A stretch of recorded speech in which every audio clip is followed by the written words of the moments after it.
Today, we invited, Professor Adam Hescott, Associate Professor of East Asian History of University of Leeds. He is a very well-known scholar, who is working on border politics, mainly North Korea and China, China and North Korea, and then, of course, in Vietnam and Mongolia and other, Asian countries.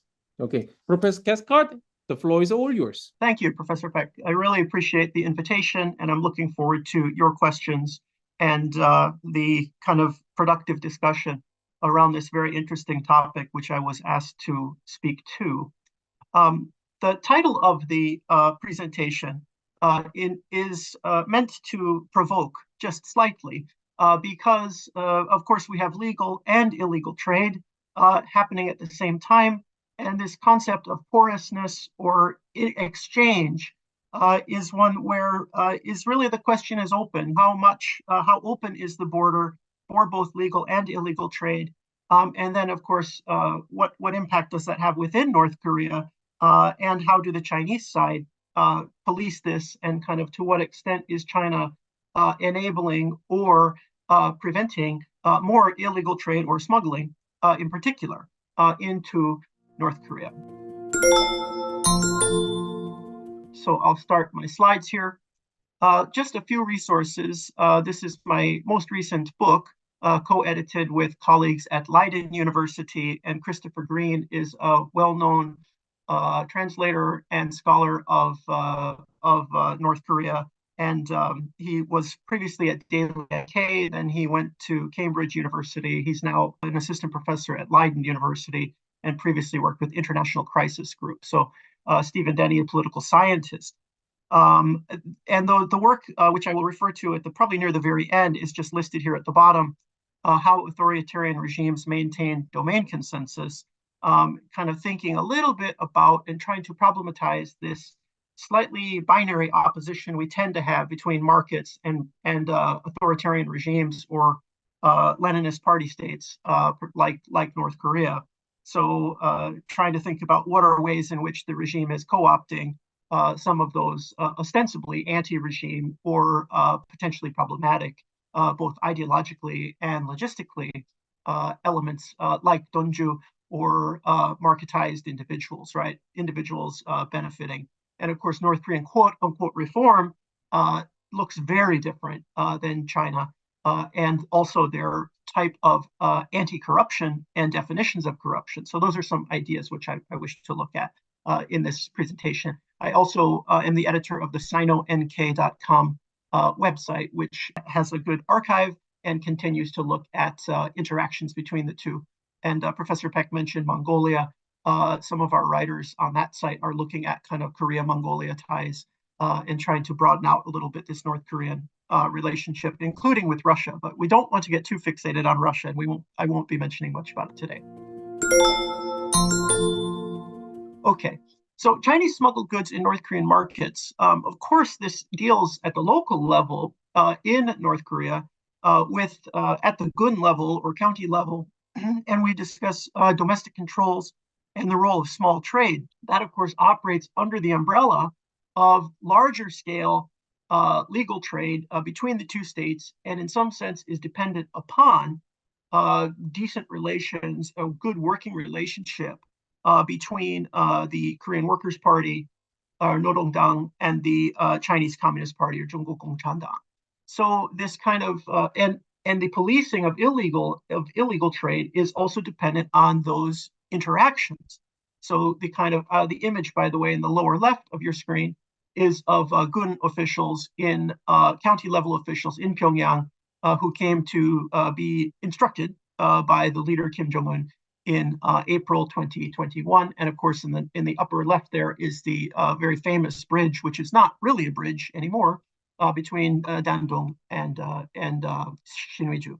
The effectiveness of controls in the border region, this is a short presentation, so I am not going to necessarily be drawing massive distinctions between Yanbian, the Korean Autonomous Prefecture, or Dandong and Liaoning, but there are differences and there are important differences. So I'm going to kind of touch on that just ever so slightly, the gradations of change. To focus on the Chinese side first, and most significantly, you have the Public Security Bureau. These are some images which I took a few years ago. In Yenji, in the upper left, Tumen, which is, of course, an important hub, much smaller than Dandong, but an important cross-border trade that right across from Onsun County in Hamgyong-bukdo or North Hamgyong province. But in some sense, this image in the lower left indicates, in a sense, kind of how fragmentary or how kind of residual sometimes these border controls are. This is an advertisement for a two-man city public security bureau aid station or a working group kind of to patrol the border. And it's rather faded. And in fact, some of the infrastructure there is in flux, right? This question of kind of how strong and how strenuous are the border controls. And of course, the floods recently, which I will touch upon in North Pyongan province, wash a lot of that away. So this notion of kind of like we see, and I'll just hold up a newspaper here. This is a German newspaper, Die Zeit, which is a weekly newspaper. And this is a big, long report.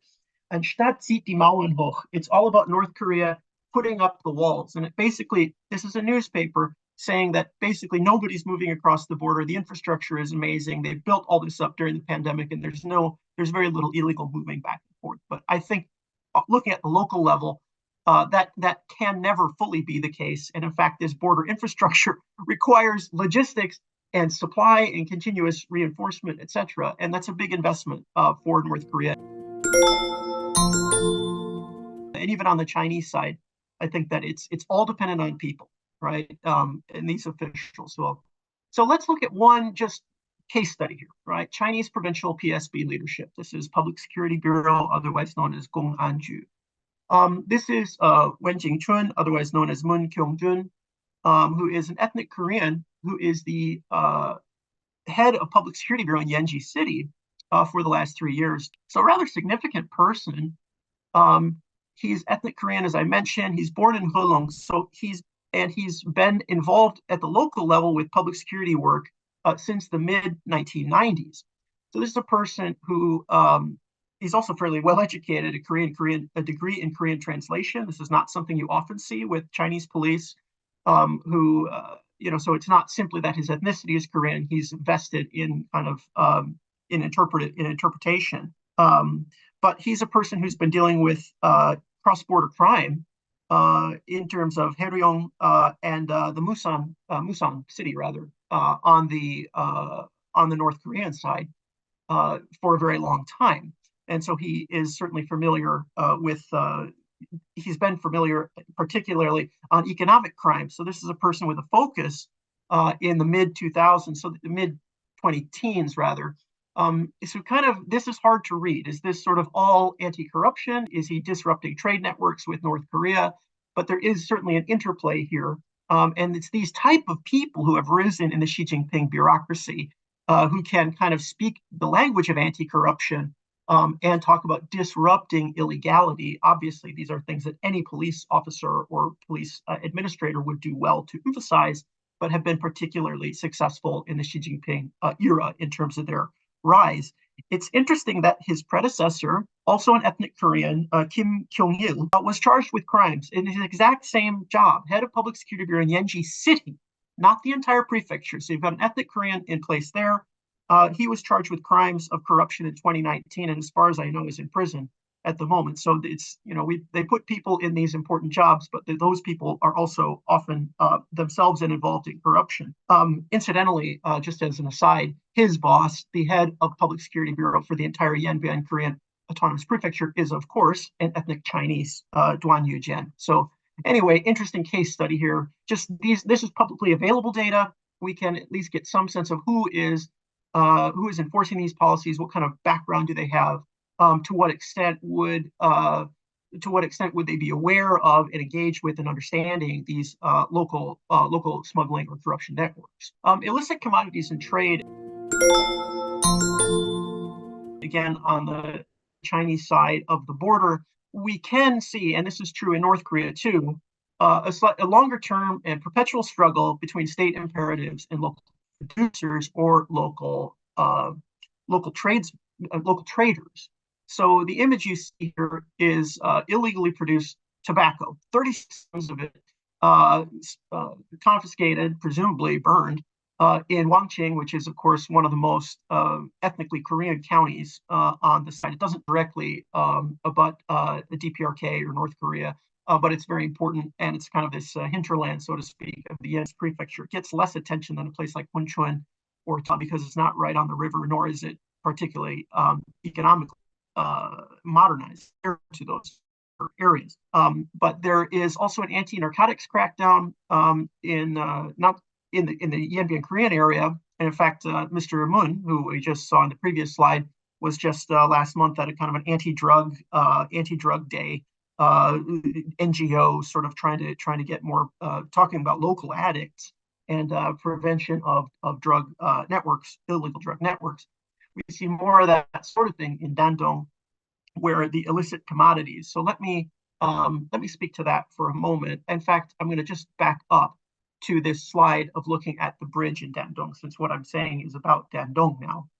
I think we have to consider, obviously, some of these classic examples of illegal commodities, commodities that are illegal on both sides. We're not talking about somebody moving rice, for example, as we saw like in Unsun County not too long ago, where you have local cadre in the Workers' Party who are kind of slapped on the wrist or arrested or criticized for illegal importing of rice during the pandemic, for example.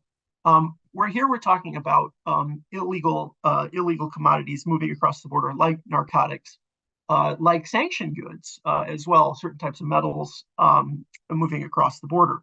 So I think in this context that I've raised, kind of anti-corruption in China, I think it's important not to consider anti-corruption just a one-way ratchet. It isn't that Xi Jinping continues to press for anti-corruption measures and therefore he continues to clean up, or that there is no way for illegal activity to come back. So what do I mean here on the structural level?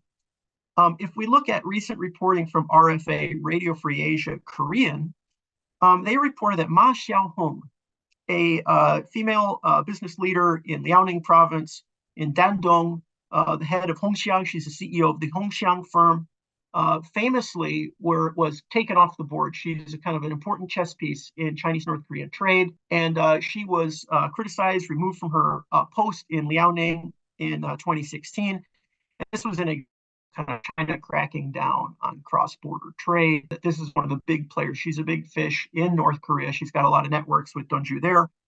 And so there's this sense that China has moved in and has used anti-corruption as a pretext to remove her from Chinese North. Now RFA Korean has reported she may be back in the mix and working with North Korea. And it's the thing that these individuals, including those who have been charged with corruption, are still assets for the Chinese regime. And if they want to increase trade with North Korea, you bring those people back into the fold. So the impact of state widening trade, and this is very much what we see in China now, in Jilin and in the Dandong side, where they are talking about we've got to get the economy back up and running. It isn't just about tourism, it's about cross-border trade. And not manufacturing now. We may see more North Korean workers coming in because they want to get cross-border trade revived, anything they can do. Does that then create more toleration for illegal trade, right? So does the impetus to reinstate or to accelerate and reinvigorate trade between North Korea and China, does that leave more trade for illegality? It certainly, I think, leaves more room for local officials to be sensing which way the wind is moving, and this kind of the overall direction, or the mass line, as they think they used to call it, 中路线, right? The general line towards kind of, if the general line is toward cross-border trade, we can take more independent initiative. And of course, the whole history of North Korean-Chinese relations since 1949, you see a lot of kind of locality to locality interaction under the umbrella of a broad blessing from the ministries of foreign affairs. But the central government's important, but local government, these people have got to hit their targets. So there's this sense of kind of reinvigoration, and illegality can happen underneath that. Okay, so getting closer to some kind of provocative questions which might we might then discuss. Known unknowns. The impact of the recent floods in North Pyongan province, for example.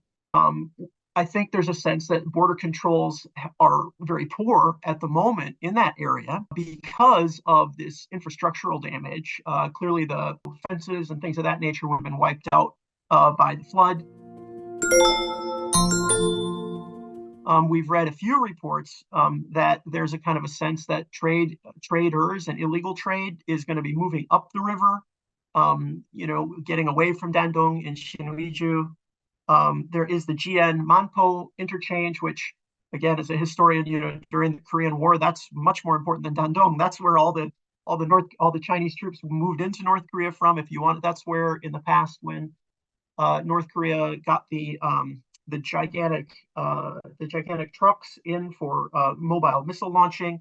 They probably came in on the train tracks there. May have come in on ships. But the Jian Manpo interchange is always quieter. It's less watched. You don't have like Han Korea reporters kind of hanging around or Chosun Ilbo reporters generally watching that interchange. But what we've seen, at least in unofficial reports, things like the Daily NK, for example, is that this Linjiang Chunggang-gun, rather, in Jagangdo is probably one of the interchanges where we might see more action. I've been to that part of the border, not recently, of course, but the river is not terribly wide. It's the kind of upper Yalu, basically. There is one distinction that's kind of interesting, just from a slightly little bit of inside baseball, I guess, distinction. Linjiang and Chunggang County are, of course, you're at the edge of Jagangdo there. Whereas if you go a little further down the border towards the Hesan side, you're talking about Yanggangdo and the two counties of Kim Hyung-jik-gun and Kim Jong-suk-gun, named, of course, after the family members of the founder, Kim Il-sung. So again, that's a quieter area. There's less infrastructure. But if you're talking about small smuggling, small scale smuggling, you might see more action there. There's of course a history of logging kind of going across the border there, automobiles moving back and forth, and so you can have some smaller scale stuff going across there. Although the bridges are fairly small, and I'm not sure about the Linjia. It's Hesan and Changbai County where the bridges and the infrastructure is much more able to receive kind of large scale freight. The impact of perceived, let's see, state interaction I mentioned with anti-corruption and illegal trade. The impact of perceived, flows and changes in Sino-North Korean relations. Not a lot of time to get into that. If you want to do it in the Q&A, I'm happy to discuss it. There's been so much discussion about sort of North Korea and Russia, and has China gotten a little upset with seeing this kind of love fest, or at least this kind of, and also the Ukraine arms munitions. It's interesting to think about how that affects a place like Hunchun, which is so close to Russia as well. Happy to discuss kind of the broader trends in Sino-North Korean relations. But as I mentioned, I think the economic imperatives for PRC sometimes can trump even the political ones. So it's not like Xi Jinping and the local cadre. If you read those readouts of Liaoning Central Party Committee, Jilin Central Party Committee, Yanbian officials, Dandong mayors, Dandong vice party secretaries, of course, the discourse of border security is there, and crisis management and crisis prevention. And of course, China was not very involved at all in this in the flood response for North Korea. And I've got some studies ongoing of previous examples of that. But at the same time, I think all those people are being pressed. Expand the economy, get border trade moving if you can. And finally, I mentioned the disentangling of the cross-border legal trade along with illegal trade in North Korea. And I think this is the difficult thing, is to try to get a sense of cross-border illegality with local illegality. So when China's doing a crackdown on heroin, for example, in Wangjing or in Hunchun or around Dandong, do we read that as this makes a permissive environment for illegal trade between North Korea? It's very hard to read to what extent any of this is being exported or brought in. So all you can do is read as much data as possible about the public security situation on the Chinese side of the border, and then and about where in which salient to the border this is happening, and we can then perhaps infer more about what the situation might be like for a North Korean.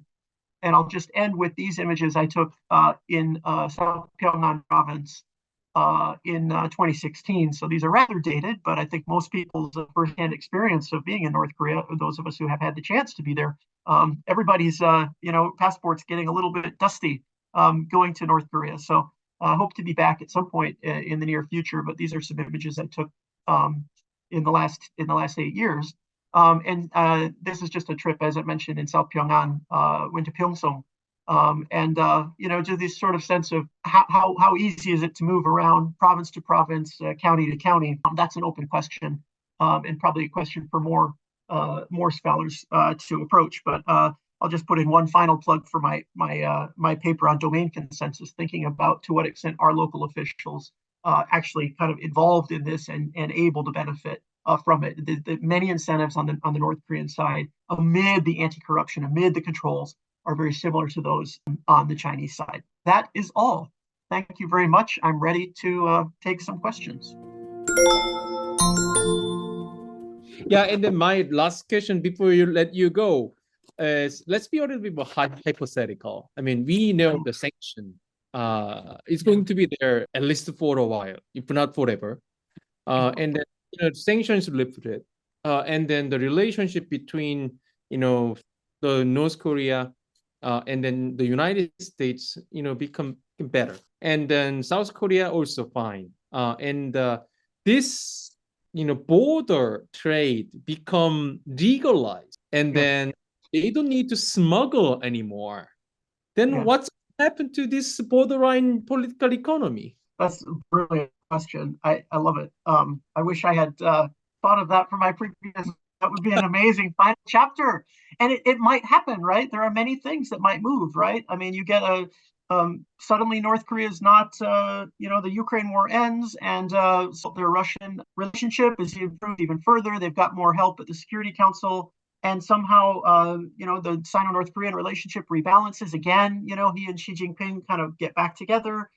And the sanctions regime, I mean, we saw the UN panel of experts, right? Just whoosh, it's gone. I mean, amazing, right? The amount of research they were doing, those reports are you can read those for a whole year at a time, right? And so what if we have that kind of reconfiguring of trade?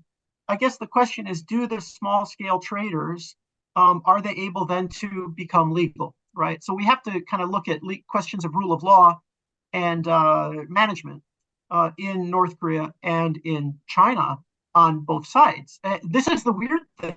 We see this with the North Korean-U.S. negotiations. You remember the Trump era, of course, and where suddenly North Korea and China saying, "Wait a minute, this is, we need to feel in control here. We need to, you need to talk to us more as well."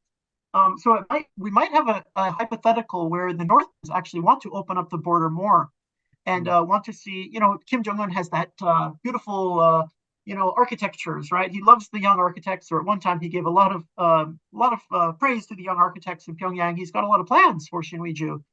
And it might say, I'm ready to go again. But of course, the North Koreans are notorious for doing that very quickly, as in the case of 2000, 2001, 2002, right, where they had sort of the new economic zone for Shinwiju and had not really spoken to the Chinese about it. Yang Bin being the famous example of a Chinese capitalist who is ready to dive in with both feet. The Chinese state said, I'm sorry, your taxes are not in order. So I think, anyway, the very short answer to your question would be, in that counterfactual, watch out for China pumping the brakes and saying, wait a minute, we need to make sure this is all in order. Although I think in the long term they would benefit too, certainly, from sanctions being released. This is going to be pretty interesting, and of course, narcotics cannot be legalized in the the borderline, but I think more than that, it's going to be pretty interesting, and then I think it's pretty good for the China's northeast the part region, Dongbei, Sanxing, and then those North Korea, I mean entire North Korea.